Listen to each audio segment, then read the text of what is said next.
Kalau memperkenalkan DKP ini sebenarnya yang paling kenal itu ya host ini. Iya. Dewan Kesenian Palembang itu sudah menyusun program Hah? dan yang paling utama itu adalah amanah dari Musda kemarin. Mereka sebelum mencalon pun sudah menunjukkan perhatiannya. Oh iya.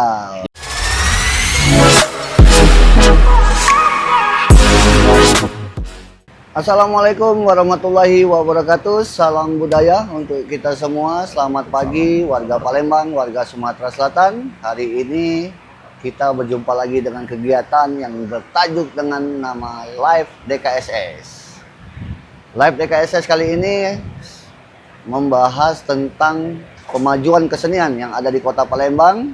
Tentunya hadir hari ini, pagi hari ini yang sangat cerah, bintang tamu, narasumber yang mungkin langsung bersentuhan dengan terkait dengan pemajuan kesenian yang ada di Kota Palembang. Siapa lagi kalau bukan Kak Nasir. Ya. Kak Nasir adalah Ketua Dewan Kesenian Kota Palembang periode 2024-2029. 2024-2029. Selamat pagi Kak Nasir. Pagi. Salam budaya. Salam budaya. Oh, salam. Palembangian.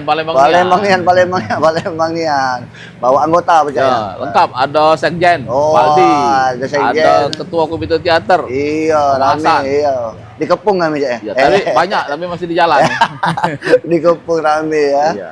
Jadi Kak Nasir, kita hari ini podcast dengan program Live DKSS. DKSS itu program baru dari Dewan Kesenian Sumatera Selatan.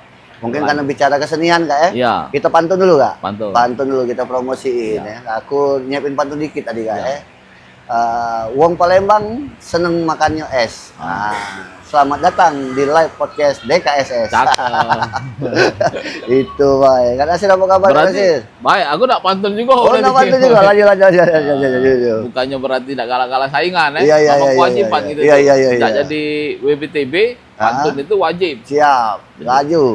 Baru sempet nulis tadi. Baru sempat tulis ya, Dak, ya. Jalan pagi, jangan lupa di sebelah kiri. Cakep. Akor be. Biar sehat, selamat dan aman. Oh, Membangun seni tak bisa sendiri. siap. Makanya DKP dan DKSS sinergi dan kolaborasi selalu dijalankan. Oh, Itu memang harus bersinergi. Harus bersinergi harus Iya. dijalankan ya. Mana Kak Nasir ini sehat? Alhamdulillah. Udah ngopi ya? Sudah ngopi, Sudah sudah sarapan? makan lontong.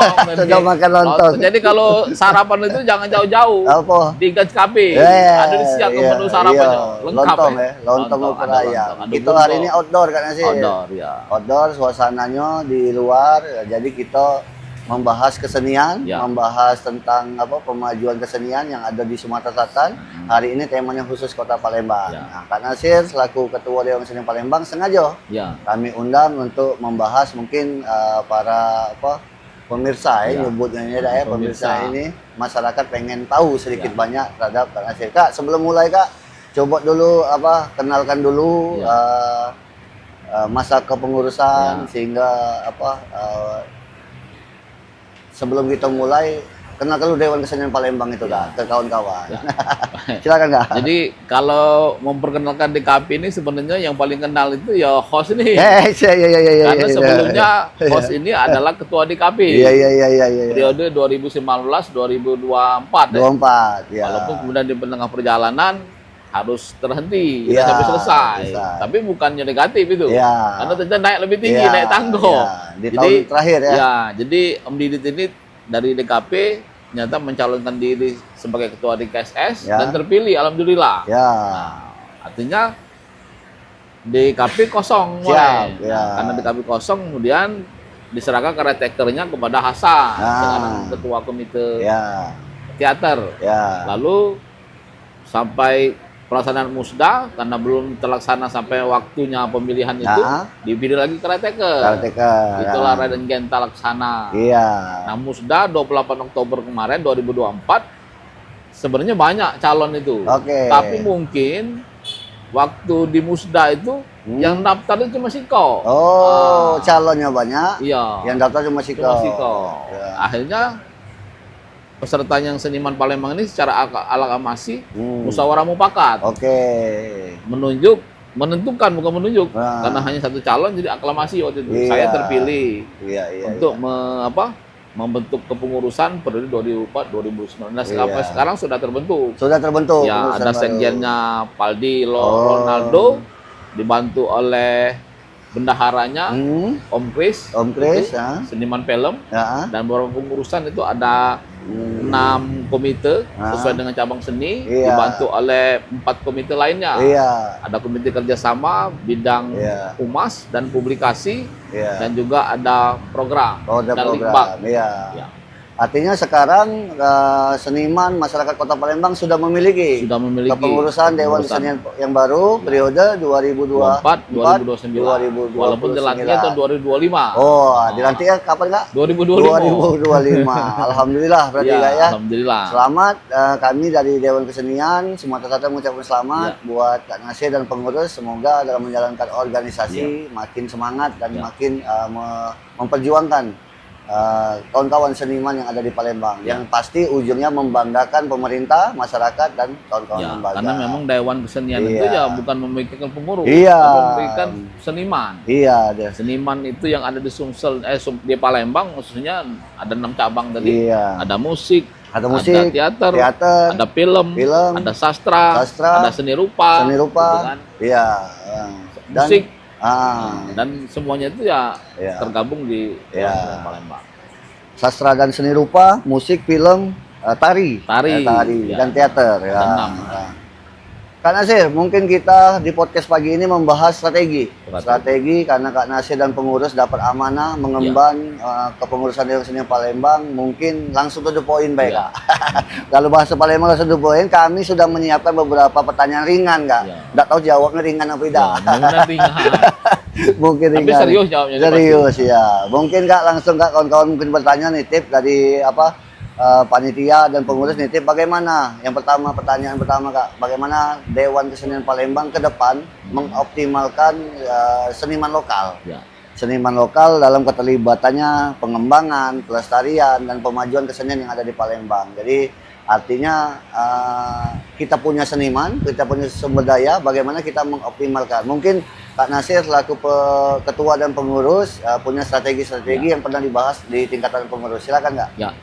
Terima kasih. Jadi pertanyaan memang ringan pertanyaannya. Iya. Jawabnya yang berat. Pertanyaan Jadi ringan lawannya berat. Iya, gitu, kan? iya. Jadi memang untuk Dewan Kesenian Palembang itu sudah menyusun program, dan yang paling utama itu adalah amanah dari Musda kemarin. Kan Musda itu kan ada 3 kegiatan. Yang pertama memilih ketua, yang kedua menyusun ADART, dan yang ketiga itu menyusun program. Iya. Jadi artinya yang dilaksanakan oleh pengurusan terpilih dalam Musda itu adalah melaksanakan program yang sudah disusun. Jadi program itu diantara lain misalnya melakukan pendataan. Jadi pendataan seniman itu sebenarnya juga sudah dilakukan di periode-periode sebelumnya. Iya, jadi tinggal bagaimana kita melengkapi, kemudian menyempurnakan data tadi pengurusan MDB kemarin dan juga pengurusan kemarin siapa? Kak Febri ya. Nah, itu kita sempurnakan lagi. Kita mungkin tadinya masih manual, kemudian kita simpan secara digital, kemudian diupdate data-datanya karena mungkin data yang lama mungkin ada seniman yang sudah berpulang, kan? Ada mungkin ada seniman yang baru lahir, kan? Kita data semua. Jadi data ini berdasarkan kuantitas dan kualitas karya yang mereka hasilkan. Itu amanah Musda itu. Kemudian yang kedua, memanfaatkan secara maksimal gedung kesenian. Jadi alhamdulillah memang di periode kemarin itu di masa wali kotanya Pak Harno, kita dapat kado istimewa sebenarnya. Gedung kesenian. Gedung kesenian ini kan sebenarnya kan impian para seniman Palembang sudah bertahun-tahun, belum pernah ada gedung, dan alhamdulillah kemarin terrealisasi. Terrealisasi. Walaupun mungkin masih banyak kekurangan, kemarin sudah berapa kali direnovasi, tapi paling tidak memang tugas pengurusan inilah bagaimana bisa menghidupkan, bagaimana bisa menyemarakkan gedung seni, dan bagaimana kita bisa memotivasi para seniman, juga pihak-pihak lainnya untuk bisa menggunakan gedung senian itu. Jangan sampai nanti yang tadinya punya mimpi punya gedung senian, ketika sudah ada justru disia-siakan. Tapi sebenarnya dengan program yang dilaksanakan juga kita sudah menyusun bagaimana supaya gedung kesenian itu juga bisa dimanfaatkan secara optimal. Walaupun secara garis besar sebenarnya kegiatan DKP itu tetap bukan hanya di gedung kesenian, tapi juga di luar gedung kesenian. Banyak kegiatannya. Dan yang ketiga itu menghidupkan iklim berkesenian yang memang tetap sudah tetap jalan. Sehat. Karena seperti kepengurusan kemarin kan di masa COVID itu kan kendala yang dihadapi seniman kan tidak boleh bersemuka sehingga memang harus beradaptasi. Nah, artinya di masa yang sudah sehat dan juga tidak ada bencana ini juga kehidupan iklim berkesenian itu harus tetap dijaga. Oh gitu. Jadi kira-kira ada 3 itu strateginya Kak. Yang pertama yang aku ingat adalah bagaimana kita mendata secara detail seniman yang ada di Palembang. Yang kedua, kita sudah ada fasilitas gedung kesenian. Bagaimana teman-teman memanfaatkan kolaborasi sama Dewan Kesenian Palembang. Yang ketiga yang tadi menghidupkan iklim kesenian. Tidak hanya di gedung tapi juga di luar gedung kesenian. Dan Palembang sudah banyak sekali kegiatan-kegiatan seni yang sudah mungkin tergerak oleh komunitas, sanggar-sanggar. Karena memang itu milik komunitas, milik sanggar, milik pribadi seniman. Siapapun boleh memakai. Boleh memakai. Tapi itu harus diatur. Iya. Terima kasih Kak Nasir. Sebelum lanjut pertanyaan kedua, mungkin boleh ngopi juga Kak Nasir. Jadi kita sambil santai silakan Kak Nasir ngopi. Nah, pertanyaan kedua Kak Nasir, mungkin ini titipan juga. Bagaimana DKP ke depan meningkatkan aksesibilitas teman-teman seniman terhadap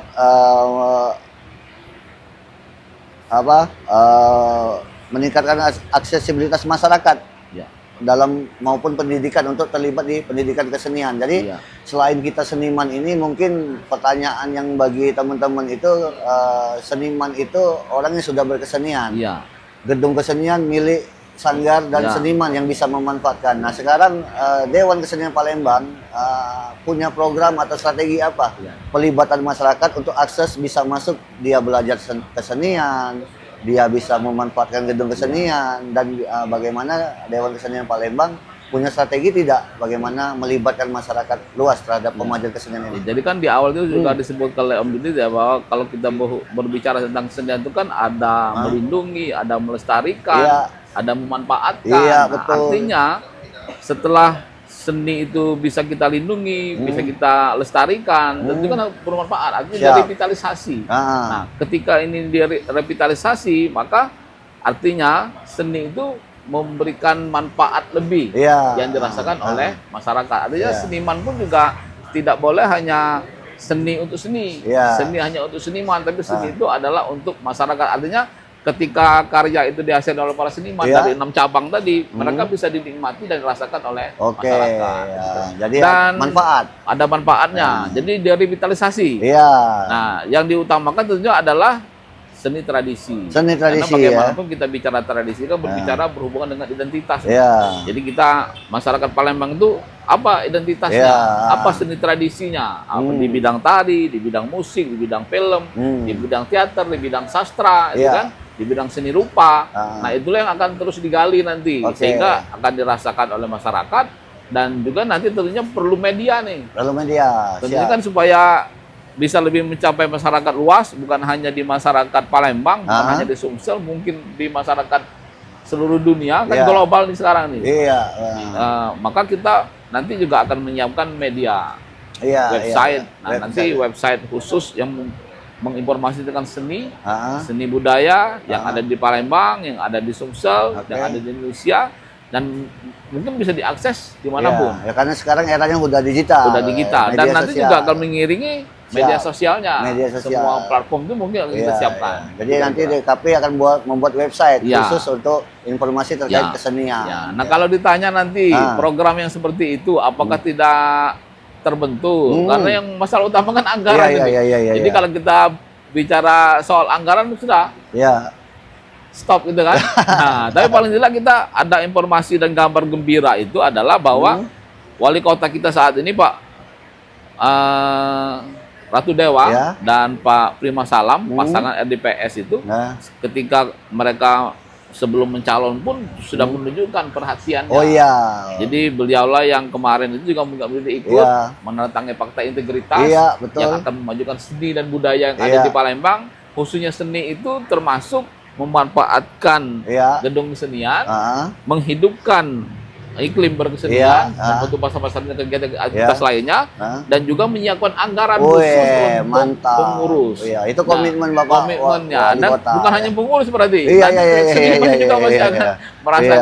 Iya. Berarti beruntung ya, Beruntung. masyarakat Alhamdulillah. Palembang Dan terima seniman kasih memiliki kepada kasih. Pak Ratu Dewa dan Pak Iya. Prima Salam, berarti sudah cukup baik karena memang sebenarnya hidup matinya seni itu bergantung pada pemimpinnya. Iya, Kalau betul pemimpinnya punya sekali. perhatian, Iya. mudah-mudahan. Iya. Berarti Pak Wali Kota sebelum menjabat pun sudah ada komitmen Sudah yang tinggi. komitmen. Dan yang terakhir itu dia akan merealisasikan perda kesenian. Nah, itu Nah, lagi. itu lagi perjuangan Dari teman-teman masa ya. itu kemarin kan juga sudah Iya. disiapkan kan, sudah Tapi ada payung hukum. ada kajian akademisnya, dan sekarang ini alhamdulillah sudah dari kemarin sudah ada sampai di bidang hukum, sudah ada harmonisasi di Kanwil Kemenkumham, sudah disampaikan ke Dewan Pemperda. Itu akhirnya sebenarnya tinggal mendorong, mudah-mudahan. Jadi 100 hari pemerintahan Pak Ratu Dewa dan Prima Salam ini mudah-mudahan perda kesenian itu yang menjadi payung hukum. Bagaimana kesenian itu bisa lebih maju, bisa lebih lestari, bisa lebih bermanfaat, itu akan bisa kita rasakan. Jadi intinya untuk teman-teman seniman dan DKP sangat optimis ya, dengan didukung kepala daerah yang peduli, berkomitmen terhadap pemajuan kesenian, dan didukung juga dengan bentuk-bentuk nyata. Dan itu kan sudah dirintis oleh pengurus DKP sebelumnya, dari siap. 99, dari Kak Yaya, Kak Roman, kemudian Kak Febri. Jadi perjuangan panjang ya.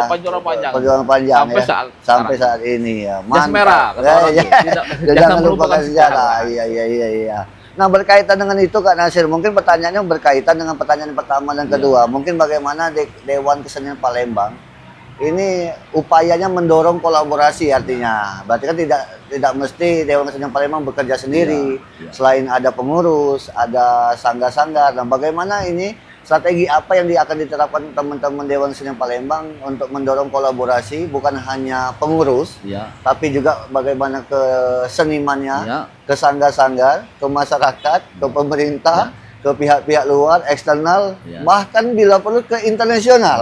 Jadi bagaimana mendorong ini seperti apa? Gambarannya kan dari kepengurusan.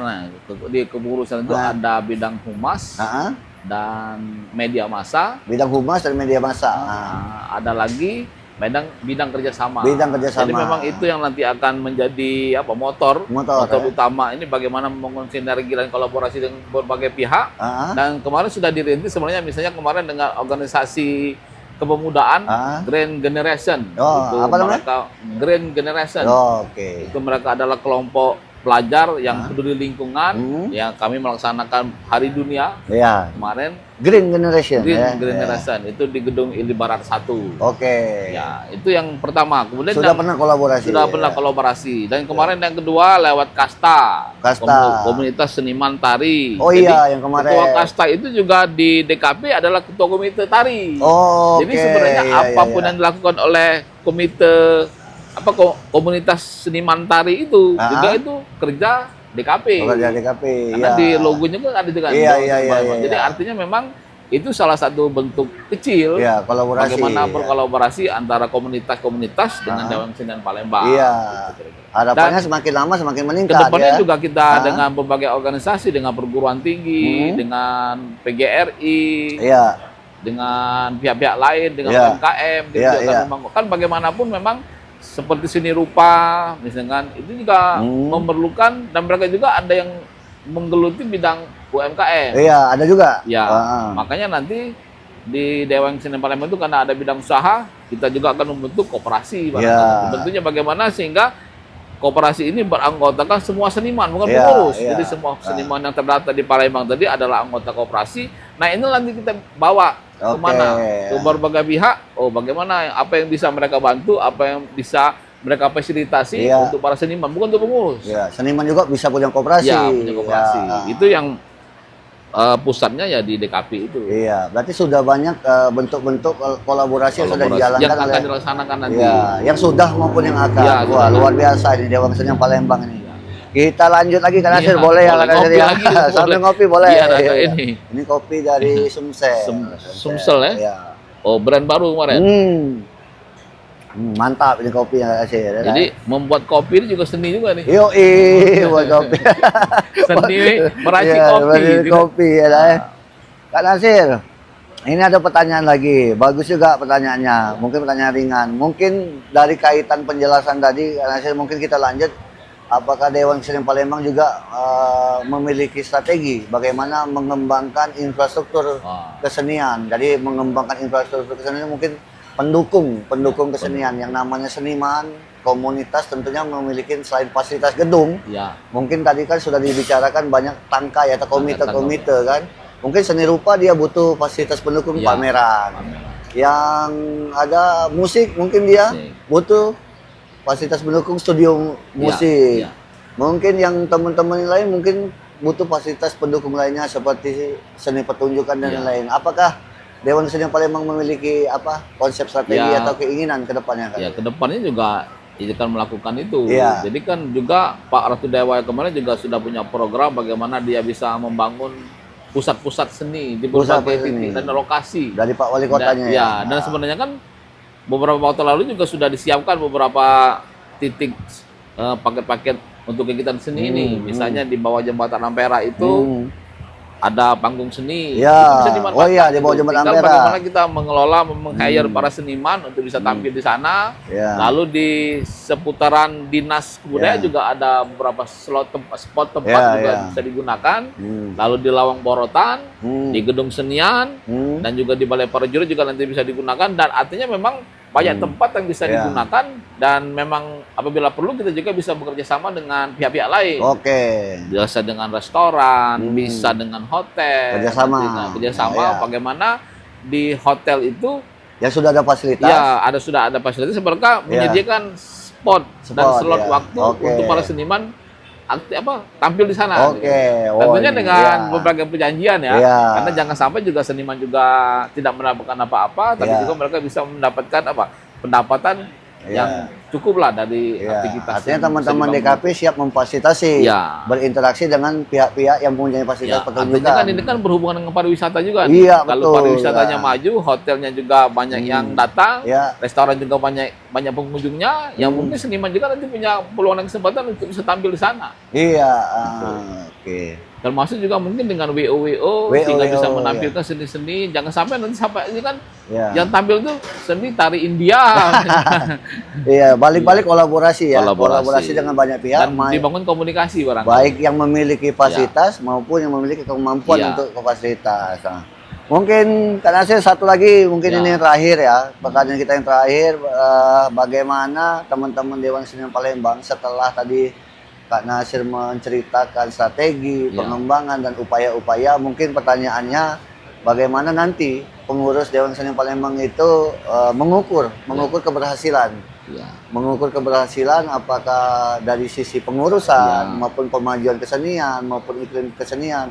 Ini ada strategi apa Dewan Kesenian Palembang dalam mengukur keberhasilan? Artinya mekanismenya seperti apa? Monitoringnya seperti apa?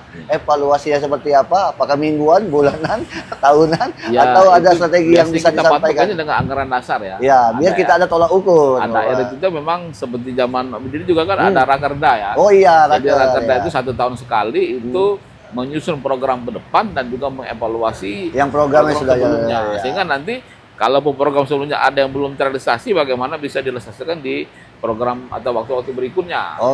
Jadi kalaupun nanti ada program lain yang lebih mungkin perlu diutamakan, kita bahas di rakerda. Jadi memang ada mekanismenya. Dan juga barangkali di luar itu barangkali juga perlu evaluasi per trimester barangkali. Per trimester kita evaluasi programnya, pengurusnya, sehingga barangkali kalaupun nanti ada pengurus yang tidak aktif, ya kita mohonkan agar mereka kita ganti dengan yang lebih aktif. Beri kesempatan kepada mereka. Pergantian pemain. Karena kenapa? Karena memang menjadi pengurus Dewan Kesenian ini kan bukan tempat mencari uang memang. Jadi kita boleh saja mencari uang di tempat lain, tapi kita mengabdinya di Dewan Kesenian. Jadi Dewan Kesenian itu tempat mengabdi. Bagaimana dengan pengabdi kita, walaupun kita tidak punya uang, tapi kita punya pikiran. Kita punya pikiran, punya tenaga.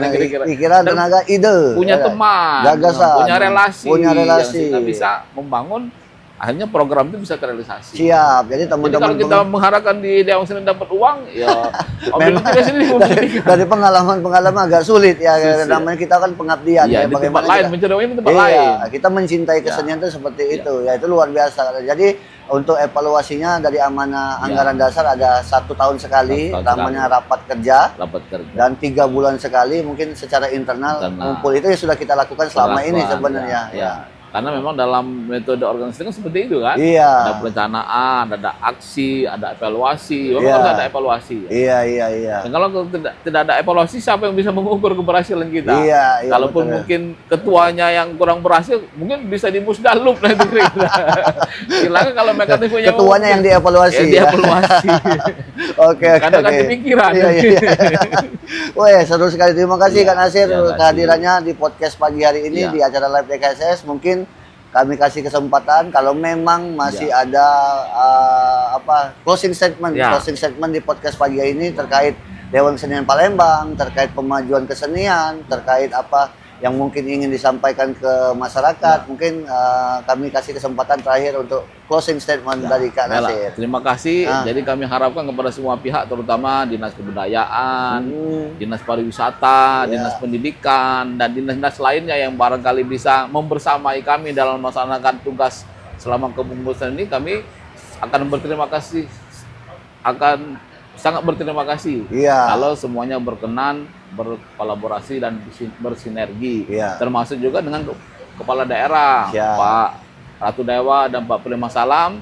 Terima kasih atas supportnya selama ini, dan juga ke depan kami juga berharap akan selalu disupport ini dalam bentuk apapun, bentuk saran, kritik, kemudian bantuan, karena memang kita perlu mitra dikritik juga perlu, kalau salah dijewes, sekali kami juga menjewer itu kan. Jadi jangan salah kan kalau kemarin seniman juga akan demo, akan aksi, kalau mungkin kalau ada sesuatu yang bisa dibuka. Yang penting tujuannya baik. Tapi kami juga membuka pintu kalau ada saran dan masukan. Dan juga kepada semua pihak, mudah-mudahan kita bisa bekerja sama. Karena semuanya itu kan demi seni, demi majunya kesenian Kota Palembang. Jadi seninya bukan hanya tradisi, seni tradisi, karena kita juga NKRI, artinya kan bukan hal yang diharamkan juga kalau kita juga melaksanakan, membuat program berhubungan dengan seni yang sifatnya nasional. Karena Palembang adalah bagian dari Sumatera Selatan, Sumatera Selatan adalah bagian dari Indonesia. Begitu juga dengan seni internasional atau seni dunia, karena bagaimanapun memang pintu-pintu informasi itu sudah terbuka luas sekarang ini. Terbuka luas Jadi seni budaya luar bebas masuk, kita juga bebas menginformasikan keluar. Artinya kan yang dari luar juga bukan saingan.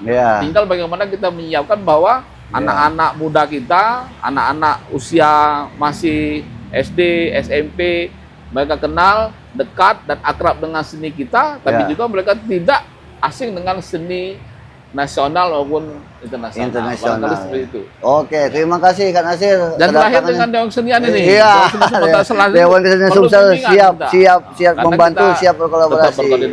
Support dan bantuan. Jadi intinya kita bagaimana ke depan berkolaborasi. Untuk memajukan kesenian baik di Palembang maupun di Sumatera Selatan. Dan kabupaten kota se-Sumatera Selatan. Sekali lagi terima kasih Kak Nasir kedatangannya. Selamat pagi untuk kita semua. Semoga apa yang sudah disampaikan hari ini ada pantun sih kalau lagi dapat bermanfaat. Ada pantun. Lupa. Oke, kita kasih kesempatan Kak Nasir untuk menutup acara hari ini. Ditanya pantun nggak boleh dibaca. Izin pantun ini. Pakai arloji biasanya di lengan. Cakep. Tujuannya bukan semata bikin gaya. Cakep. DKP dan DKS senantiasa bergandengan. Cakep. Demi menjaga dan merawat seni budaya. Itu kira-kira. Baik, terima kasih acara hari ini Live DKSS. Sampai ketemu di episode selanjutnya. Assalamualaikum warahmatullahi wabarakatuh. Salam budaya. Palembang nian.